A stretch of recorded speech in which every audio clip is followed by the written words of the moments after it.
Hey, what's up, everyone? I'm going to show you a quick tip that I think is really cool and is actually really helpful with Photoshop. So, say you have a picture like this and you want to get rid of like one of these birds. Now, there's actually a really fast way to do it.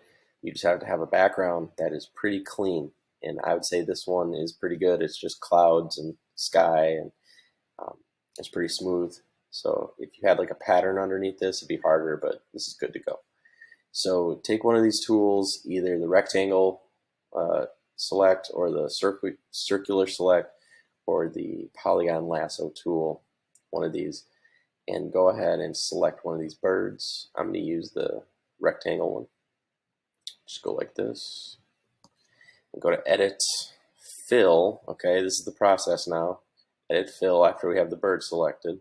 Make sure the content is on content aware. That is key because it means Photoshop, the program, is going to like intelligently determine how to cover up that bird. And just by seeing that like 95% of the picture is clouds, it's going to use clouds. But if you go down here and select like black or gray or white, it's going to use that and it's not going to look as good. So make sure content aware is selected, mode normal, opacity 100. Press OK and let the magic work. All right, there it goes. Pretty sweet. You can do it to this bird up here too if you want. Get rid of this bird. Fill, content aware, and there it goes. Now to save this and show me that you know how to do it, go to File, Export, Save for Web, and turn it in.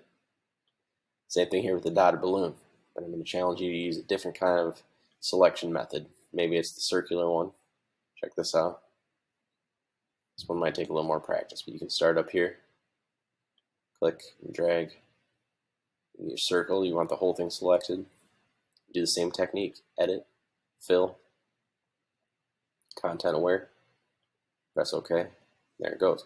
Now I want you to get rid of 3 or 4 shapes on this balloon. And if you want to use the Polygon Lasso tool, you can use that. I love this one because you can just get like a really custom shape around this dot. And when you get to the end, it shows you a little circle like that right there, right by the mouse. See how when I come together and click, it makes that custom shape. Edit, fill, content aware, there it goes. Pretty cool. All right, last one. I want to show you how to do it non-destructively. So these other ones, you can't really go back unless you go to Edit, Undo. But if you save your file and come back to it, that's going to go away. So to do it non-destructively or non-permanently, one way is to either right-click on this layer or use on a Chromebook, you tap with 2 fingers, and duplicate, press OK. And you got 2 layers here.